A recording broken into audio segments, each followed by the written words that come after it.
की वीडियो में हम बात करने वाले हैं ग्रुप बाय और हैविंग क्लॉज एसक्यूएल के बारे में। लास्ट वीडियो में हमने बात करी थी एग्रीगेट फंक्शंस के बारे में, जिसके अंदर हमने बेसिक ऑफ ग्रुप बाय और हैविंग क्लॉज देख लिया था।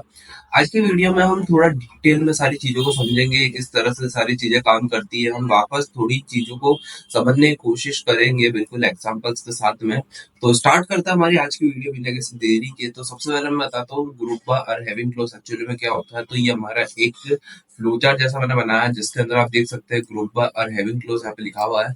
इसी के साथ में हम जो डेटाबेस के साथ काम करेंगे वो ऑफिस वाला डेटाबेस है, जो लास्ट वीडियो में हम काम करते हुए आ रहे हैं। इसी के साथ में जो ऑफिस वाला डेटाबेस है उसके अंदर हमारी 5 रोज, 5 कॉलम यहाँ पे अवेलेबल है।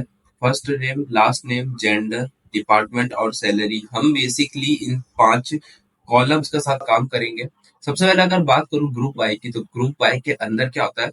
The group by clause is used to group rows that have saved values into summary rows. यानी आपको क्या करना है, जो जिस भी रो पे ग्रुप बाय को अप्लाई करना है उस रो को सिलेक्ट करना है, और करस्पॉन्डिंग जिस रो के लिए ग्रुप बाय को अप्लाई करना है वो 2 रो यहाँ पे आप सिलेक्ट करनी पड़ेगी। एग्जाम्पल के साथ हम बात करेंगे, जैसे कि आप देख सकते हैं it is often used with aggregate function like count, sum, average. Aggregate functions के साथ भी हम ग्रुप बाय को यूज कर सकते हैं, जिसके अंदर हमने एग्जांपल के साथ बात करी थी उधर पर। जैसा कि अगर मैं आपको, ये हमारा डेटाबेस है, डेटाबेस की जो टेबल है हमारी एम्प्लॉयज वाली, जो ऑफिस डेटाबेस की एम्प्लॉयज टेबल है, इसके अंदर आप देख सकते हैं employees ID, first name, last name, gender, department और सैलरी यहाँ पर।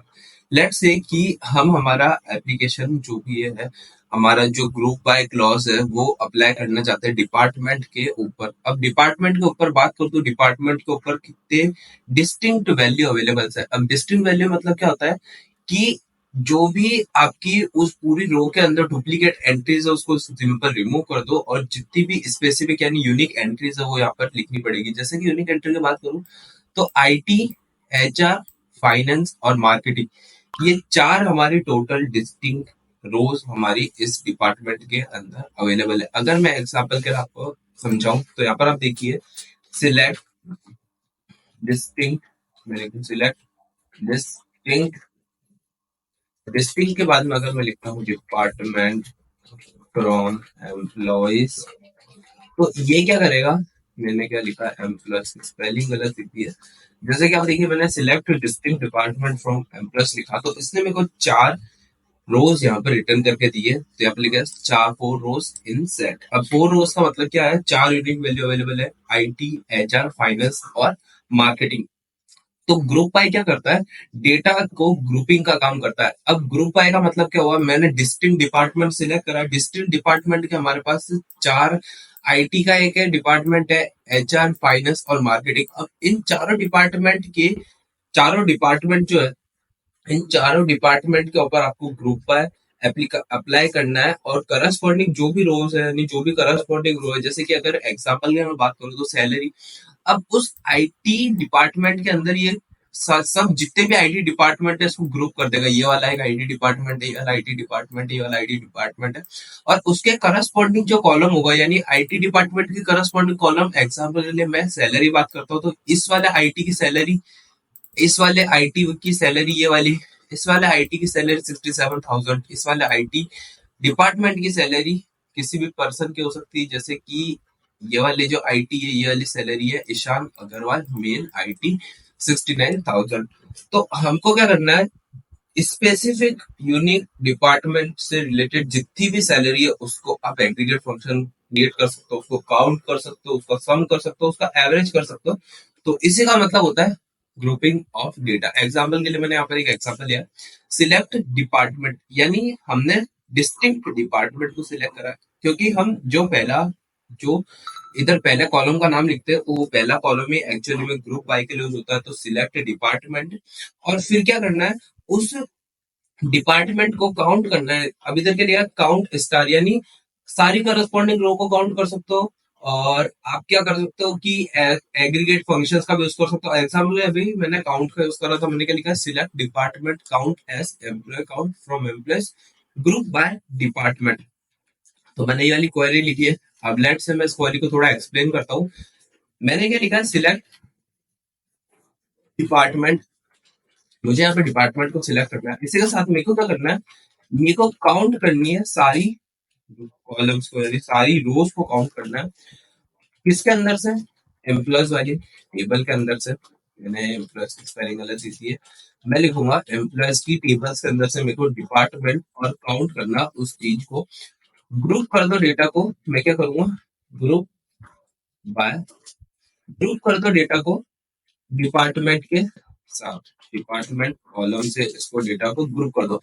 अब देखिए, इधर मेरे को 4 क्वेरी सेट रिटर्न हुआ। डिस्टिंग के अंदर भी 4 आता था, इसके अंदर भी 4 आया। लेकिन इसके अंदर खास बात क्या है, इसने मेरे को रिटर्न करके दे दिया कि डिपार्टमेंट, जो डिपार्टमेंट आईटी डिपार्टमेंट है, उसके कितनी रोज हमारे पास अवेलेबल है। 26 रोज आईटी डिपार्टमेंट की अवेलेबल है। एचआर डिपार्टमेंट की 25 रोज हमारे पास अवेलेबल है। फाइनेंस की 24 रो हमारे पास अवेलेबल है। इसी के साथ में मार्केटिंग की 25 रोज यहाँ पर हमारे पास अवेलेबल है। तो इससे हम क्या फाइंड आउट कर सकते हैं? इससे हम ये फाइंड आउट कर सकते हैं कि हमारे स्पेसिफिक डिपार्टमेंट के अंदर कितने एम्प्लॉयज काम कर रहे हैं। आईटी के अंदर 26 एम्प्लॉयज है, एचआर के अंदर 25 एम्प्लॉयज है, फाइनेंस के अंदर 24 एम्प्लॉयज है, मार्केटिंग के अंदर हमारे पास 25 एम्प्लॉयज यहाँ पर हमारे पास अवेलेबल है। इसी के साथ में ये वाला क्या हो गया, ये वाला ग्रुप हो गया। अब हैविंग क्लॉज भी क्या है? हैविंग क्लॉज भी बहुत ज्यादा इंपॉर्टेंट है। और मेनली जो हैविंग क्लॉज है वो मेनली क्या है, ग्रुप बाय के साथ ही यूज होता है। और हैविंग क्लॉज और वियर क्लॉज में काफी ज्यादा लोगों को कंफ्यूजन हो जाता है। तो मैं आपका वो कंफ्यूजन भी आज की वीडियो में दूर कर दूंगा। लास्ट वीडियो में मैं हमने इसके बारे में बात करी थी, हम और बात करेंगे थोड़ी, क्योंकि ये कुछ ऐसे टॉपिक्स है, बहुत ज्यादा इंपॉर्टेंट टॉपिक है। काफी सारे स्क्रिप्ट लिखने के अंदर आप ये सब चीजों को यूज करोगे। जब हम एडवांस लेवल का प्रोजेक्ट काम करेंगे, जैसे कि हम बैंक मैनेजमेंट सिस्टम हो गया, शॉप मैनेजमेंट सिस्टम हो गया, किसी का भी एजुकेशन मैनेजमेंट सिस्टम हो गया, और काफी सारी चीजें होती है। डेटाबेस तो बहुत बड़ी फील्ड है। काफी जितने भी सर्वर्स है, जितनी भी चीजें काम करती है, वो स्क्रिप्ट्स पे काम करती है। डेटाबेस की स्क्रिप्ट कैसे क्रिएट करते हैं, डेटाबेस की क्वेरीज कैसे क्रिएट करते हैं, क्वेरीज क्रिएट करना भी आपका बहुत ज्यादा इंपॉर्टेंट रोल हो सकता है। अभी जैसा मैं बता रहा था, मैं यहाँ पर हैविंग क्लॉज की बात कर रहा था, हैविंग क्लॉज की बात कर रहा था। हैविंग क्लॉज क्या होता है? The having clause is used to filter the result return by group by. अब जो भी रिटर्न करेगा ग्रुप बाय, उसको फिल्टर करने का काम करेगा। वेयर क्या कर रहा था? जो हमने वेयर क्रॉस यूज करा था, यानी select salary from employees where salary greater than 5,000, greater than 60,000, greater than 70,000, यानी 70,000 सैलरी, जिसकी सैलरी 70,000 से ज्यादा है, सिर्फ वो ही रोज हमको रिटर्न करके दो। लेकिन ये क्या कर रहा है? ये पहले पूरी क्वेरी, पूरे क्वेरी सेट रिटर्न करेगा, जैसे हमने पहले क्वेरी सेट रिटर्न करा। उसके बाद में ये हैविंग ले रहेगा, यानी डेटा को और फिल्टरिंग का काम करेगा, यानी छलनी का ये काम करेगा। जिससे क्या होगा कि जो हमको स्पेसिफिक डेटा चाहिए होगा, वो स्पेसिफिक डेटा हम फाइंड आउट कर सकते हैं। यानी ये ज्यादातर ग्रुप बाय के साथ यूज होता है। एग्जाम्पल के साथ मैं आपको समझाऊंगा। हमने जो ग्रुप बाय के ऊपर ही एग्जाम्पल लिया, उसी एग्जाम्पल के साथ समझाऊंगा। अब देखिए, it is similar to where clause but it is applied by after the grouping has been done. अब मैंने क्या बताया कि ये सिमिलर होता है वेयर के साथ में। काफी लोग इसके साथ वेयर और हैविंग में कंफ्यूज हो जाते हैं। लेकिन आपको यह ध्यान रखना है कि वेयर डेटा को गेट करने के लिए यूज होता है, और वेयर की टाइम कॉम्प्लेक्सिटी ज्यादा होती है। मैंने बताया टाइम कॉम्प्लेक्सिटी ज्यादा होती है, नहीं जो डेटा वेयर, जो वेयर क्लॉज है, उसके अंदर डेटा फिल्टरिंग में टाइम ज्यादा लगेगा, क्योंकि वो डेटा को बहुत ज्यादा गेट कर रहा है। वो 1000 रोज, मल्टीपल रोज के साथ काम कर रहा है। हैविंग क्या कर रहा है? हैविंग जब भी हम यूज करेंगे, तो ग्रुपिंग की वजह से डेटा वैसे ही बहुत ज्यादा फिल्टर हो चुका होगा, और उस फिल्टर डेटा में से भी और डेटा को फिल्टर करने के लिए हम लोग यहाँ पर हैविंग क्लॉज का यूज करते हैं।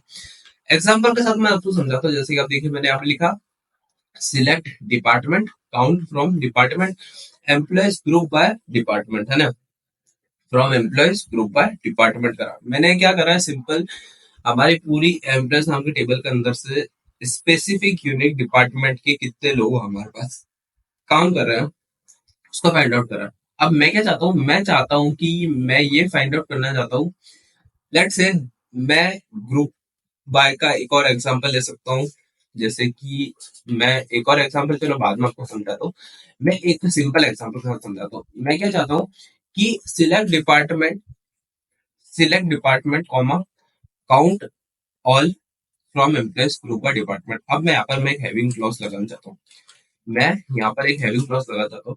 हैविंग क्लॉज के अंदर मैं क्या लिख सकता हूँ कि जो ये काउंट स्टार की वैल्यू है, ये काउंट स्टार की वैल्यू है, तो हमने अकाउंट स्टार की वैल्यू रखी है, इसकी वैल्यू 24 से ज्यादा होनी चाहिए। अब 24 से ज्यादा किसकी वैल्यू, ये 3 डिपार्टमेंट के लोग हैं जो 24 से ज्यादा लोग इस डिपार्टमेंट में हमारे काम कर रहे हैं। तो इससे क्या हुआ कि जो भी इसने फिल्टर करा था डेटा, इसको और ज्यादा फिल्टर इसने कर दिया है ताकि हमारे पास स्पेसिफिक आंसर आ सके।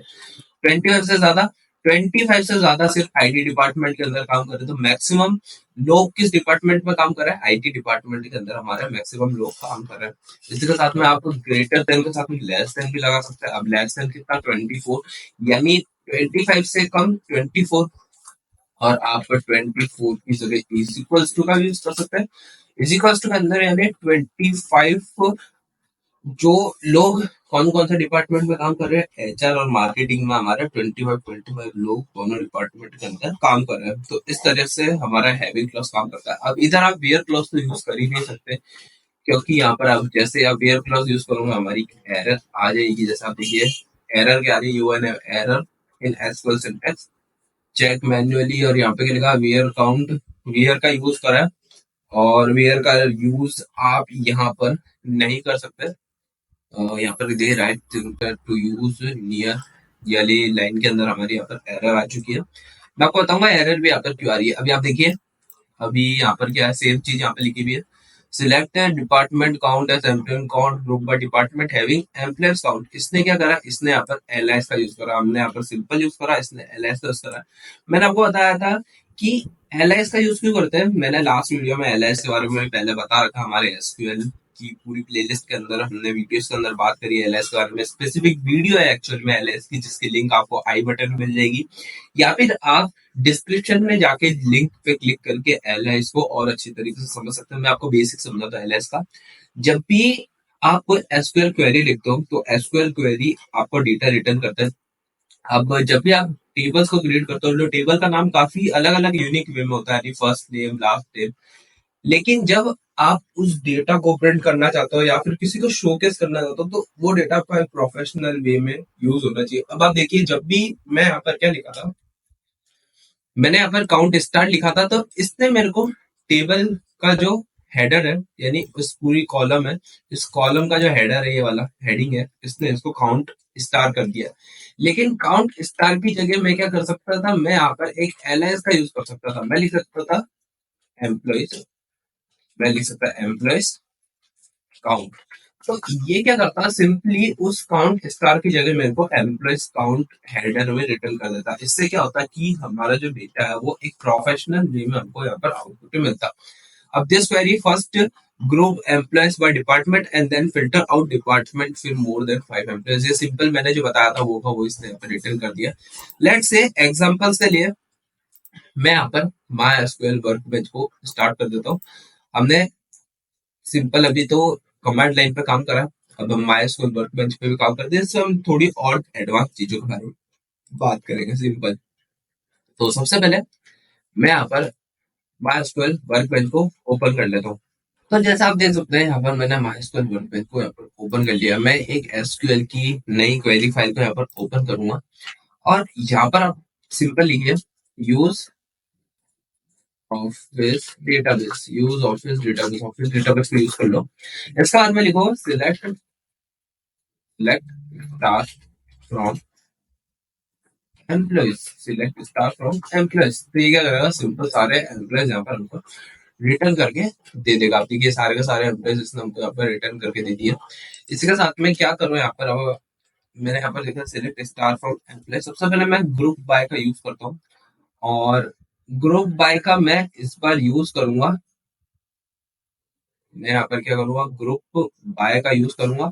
और ग्रुप बाय का यूज करूंगा मैं यहाँ पर एक एग्रीगेट फंक्शन के साथ में। मैं यहाँ पे लिखूंगा सिलेक्ट डिपार्टमेंट, डिपार्टमेंट को सिलेक्ट करूँ, इसी के साथ में एवरेज ऑफ, या फिर क्या कर सकता हूँ, सम ऑफ सैलरी, सैलरी का sum as salary underscore sum from employees, select department comma sum of salary as salary sum और फ्रॉम एम्प्लॉइज। और यहाँ पर आपको करना है डेटा को ग्रुप बाय डिपार्टमेंट। अब ये सिंपल क्वेरी क्या करेगी, ये स्पेसिफिक डिपार्टमेंट में जो लोगों को हम सैलरी दे रहे हो वो सिंपल हमको यहाँ पे रिटर्न करके दे देगी। अब आप देखिए आईटी डिपार्टमेंट में हमारा ऑफिस से टोटल 22,95,000, 19,61,000, 23,06,000, 21,13,000, यानी टोटल ये सारी सैलरी हमारे पूरे डिपार्टमेंट के अंदर से जा रही है। आप देखिए select department sum of salary as salary sum from employees, group by कर दो डिपार्टमेंट। तो स्पेसिफिक डिपार्टमेंट में स्पेसिफिक लोगों को, उस डिपार्टमेंट स्पेसिफिक लोगों को कितनी सैलरी जा रही है वो ये इसने फाइंड आउट करके दे दिया। इसी के साथ में आप इधर क्या कर सकते थे, इधर दूसरे किसी एग्रीगेट फंक्शन का भी यूज कर सकते हैं, जैसे कि एवरेज का भी यहाँ पर आप यूज कर सकते हैं। तो ये क्या करेगा, उस डिपार्टमेंट के एवरेज जो सैलरी है उसको यहाँ पर रिटर्न कर देगा। जैसे कि सम ऑफ सैलरी में क्या हो रहा था, सम ऑफ सैलरी में 22,91,000। तो आईटी डिपार्टमेंट के अंदर टोटल सैलरी कितनी दे रहे हैं, 22,95,000। और आईटी डिपार्टमेंट के अंदर टोटल लोग कितना है, 26। तो आपको क्या करना है, सिंपल यहाँ पर 22,95,000, तो आप यहाँ पर कर सकते हैं 22,95,000 डिवाइड करना आपको 26 से। तो यहाँ पर आप देखिए क्या रिटर्न आ रहा है। यहाँ पर मैं कैलकुलेटर को ओपन कर लेता हूँ।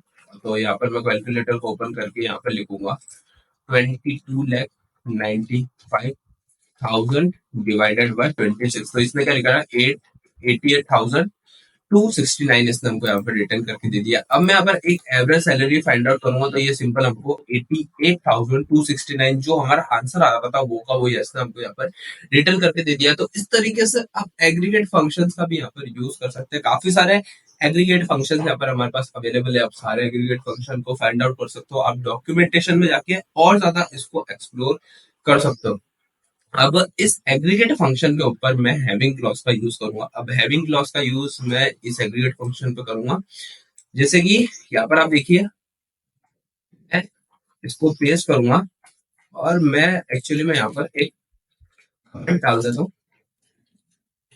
हैविंग क्लॉज नाम से कमेंट डाल देता हूँ। तो हमको पता पड़ जाएगा कि हम यहाँ पर हैविंग क्लॉज की बात कर रहे थे। तो यहाँ पर आप देखिए कि आईटी डिपार्टमेंट की टोटल सम ऑफ सैलरी कितनी, 22 लाख, 119 लाख, 23 लाख, 21 लाख। यहाँ पर आप क्या फिल्टर कर सकते हो डेटा को, कि जिस भी डिपार्टमेंट का सैलरी सम, यानी जिस भी डिपार्टमेंट का सैलरी सम ऑफ सैलरी 20 लाख से ज्यादा है, सिर्फ वही हमको कॉलम, वही हमको रो रिटर्न करके दो।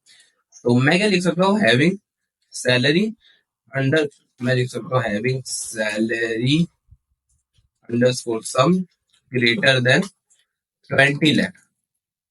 तो ये क्या करेगा, सिर्फ 20,000, 2 लाख लिख दिया मैंने, यहाँ पर 20 लाख लिख दिया। तो पहले क्या हो रहा था, जब भी हम पहले सैलरी सम कर रहे थे तो 4 रो रेटल कर रही थी, एचआर के अंदर हम सिर्फ 19 लाख सैलरी दे रहे हैं। और यहाँ पर हमने हैविंग क्लॉज का यूज करके डेटा को और फिल्टर करा, जिसका यूज करके मैंने क्या करा कि जिसकी सैलरी सम, जिसकी सैलरी सम हमारी 20 लाख से ज्यादा हो, सिर्फ वही डेटा हमको रिटर्न करके दो। और इसने हमको वही का डेटा यहाँ पर रिटर्न करके दिया। तो सबसे एक्चुअली में सबसे पहले हमारी ये वाली क्वेरी रन हुई, इतनी सी क्वेरी रन हुई, डिपार्टमेंट तक इसने डेटा को ग्रुप करा।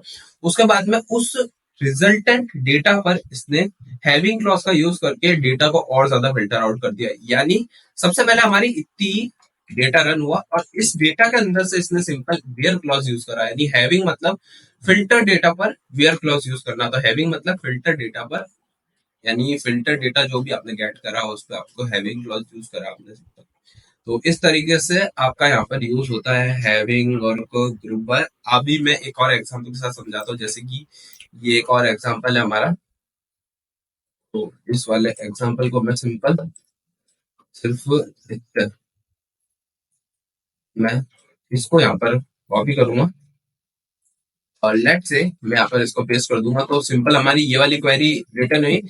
अब मेरे को फाइंड आउट करना है कि कितने डिपार्टमेंट की एवरेज सैलरी, यानी salary of average is greater than 85,000, salary of average is greater than 85,000। तो सिंपल हमारा क्या होगा, यहाँ पर हमारी क्या हुई, मैंने यहाँ पर हैविंग नहीं लिखा, मेरे को यहाँ पर हैविंग लिखना है।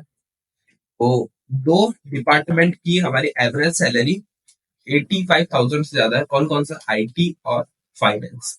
तो इस तरीके से हमारा ये हैविंग और ये सब चीजें काम करती है। इसी के साथ में आप एक और चीज को फाइंड आउट कर सकते हो। आप इसके अंदर भी आप इसके अंदर लॉजिकल ऑपरेटर्स का भी यूज कर सकते हो। जैसे कि ये लॉजिकल ऑपरेटर किस तरह से काम करेंगे, मैं आपको एग्जाम्पल के साथ समझाता हूँ। अगर आप देखिए कि आईटी डिपार्टमेंट में 22 लाख यानी मैक्सिमम और मिनिमम सैलरी भी आप फाइंड आउट कर सकते हैं। तो अब आप देखिए मैं किस तरह से करता हूँ। मैं इसी चीज को कॉपी कर दूंगा, मैं इसको कॉपी करूंगा और यहाँ पर पेस्ट कर दूंगा। तो मैंने सिंपल इसको यहाँ पर कॉपी कर दिया। अब मैं क्या करूंगा, मैं एवरेज सैलरी और सम ऑफ सैलरी दोनों फाइंड आउट कर सकता हूँ। जैसे कि मैंने सबसे पहले एवरेज सैलरी को फाइंड आउट करा, अब मैं लेट से सम ऑफ सैलरी फाइंड आउट करता हूँ और मैं ये हैविंग क्लॉज दो बार एज अ आउटपुट में यूज करूंगा। अब आप देखिए मैंने सबसे पहले लिखा हैविंग सैलरी सम 20 लाख से ज्यादा होना चाहिए, एंड ऑपरेटर यूज करूंगा, और जो हमारा एवरेज सैलरी यानी सैलरी ऑफ एवरेज 85,000 से ज्यादा होना चाहिए। तो इन दोनों को यूज करूंगा, तो इसने मेरे को ये रिटर्न करके दिया। अगर इसकी जगह मैं और लिखता तो इसने मेरे को 3 रो रिटर्न करके दी। ऐसा क्यों हो रहा है?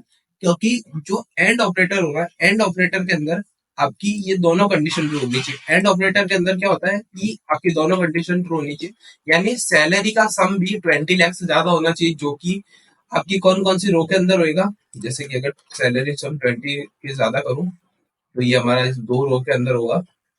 और ये जैसे कि सैलरी सम की बात करूं तो सैलरी सम 20 लाख से ज्यादा इन दो रो के अंदर था, और सैलरी ऑफ एवरेज 85,000 से अंदर इस दो रो के अंदर था। लेकिन अगर मैं इधर और ऑपरेटर का यूज कर दूं, मैं इधर और ऑपरेटर का यूज कर दूं, तो सैलरी सम 20 लाख से ज्यादा होना चाहिए और एवरेज सैलरी 85 से ज्यादा होनी चाहिए।